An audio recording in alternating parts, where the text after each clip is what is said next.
रानी सारंधा और बादशाह औरंगजेब। जानिए वीरता और क्रूरता की कहानी। रानी सारंधा और बादशाह औरंगजेब। जानिए वीरता और क्रूरता की कहानी। इतिहास में बादशाह औरंगजेब के बारे में कई बातों का उल्लेख मिलता है। उसमें अच्छी और बुरी सभी तरह की बातों का उल्लेख है।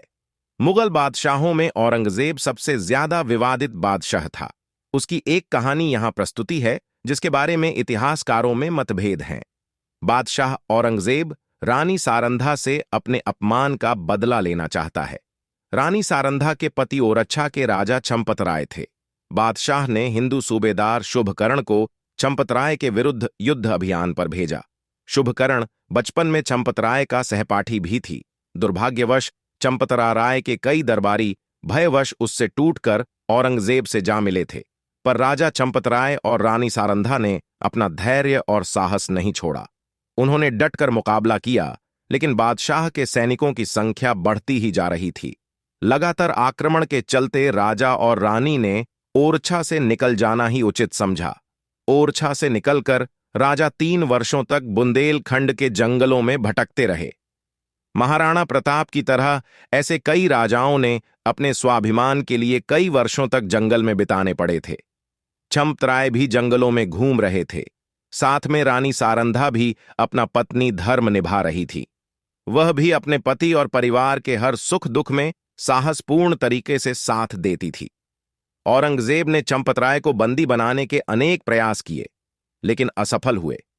अंत में उसने खुद की चंपतराय को ढूंढ निकालने और गिरफ्तार करने का फैसला किया।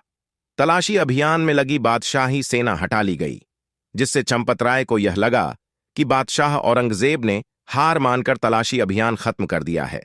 तब ऐसे में राजा अपने किले ओरछा में लौट आए। औरंगजेब इसी बात कर इंतराज कर रहा था। उसने तत्काल ही ओरछा के किले को घेर लिया। वहां उसने खूब उत्पात मचाया। किले के अंदर लगभग 20,000 लोग थे। किले की घेराबंदी को 3 सप्ताह हो गए थे। राजा की शक्ति दिन प्रतिदिन क्षीण होती जा रही थी।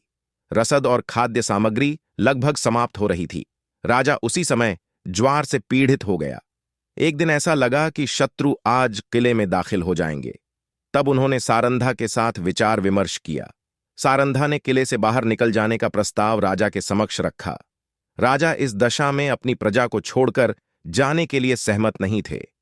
रानी ने भी संकट के समय प्रजा को छोड़कर जाने को बाद में उचित नहीं समझा।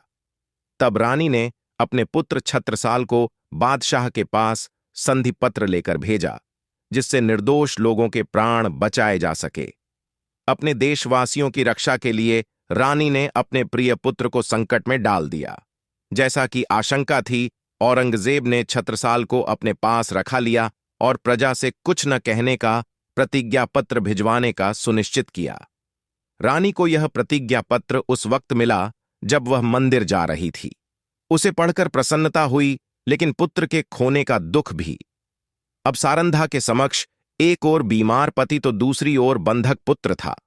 फिर भी उसने साहस से काम लिया और अब चंपतराय को अंधेरे में किले से निकालने की योजना बनाई। अचेतावस्था में रानी अपने राजा को किले से 10 कोस दूर ले गई। तभी उसने देखा कि पीछे से बादशाह के सैनिक आ रहे हैं। राज को भी जगाया। राजा ने कहा कि मैं बादशाह का बंधक बनने से अच्छा है कि यही वीरगति को प्राप्त हो। राजी के साथ कुछ लोग थे जिन्होंने बादशाह के सैनिकों से मुकाबला किया, और रानी का अंतिम सैनिक भी जब वीरगति को प्राप्त हो गया तो डोली में बैठे राजा ने रानी से कहा, आप मुझे मार दें क्योंकि मैं बंधक नहीं बनना चाहता। रानी ने भारी मन से ऐसा ही किया। बादशाह के सैनिक रानी के साहस को देखकर दंग रह गए।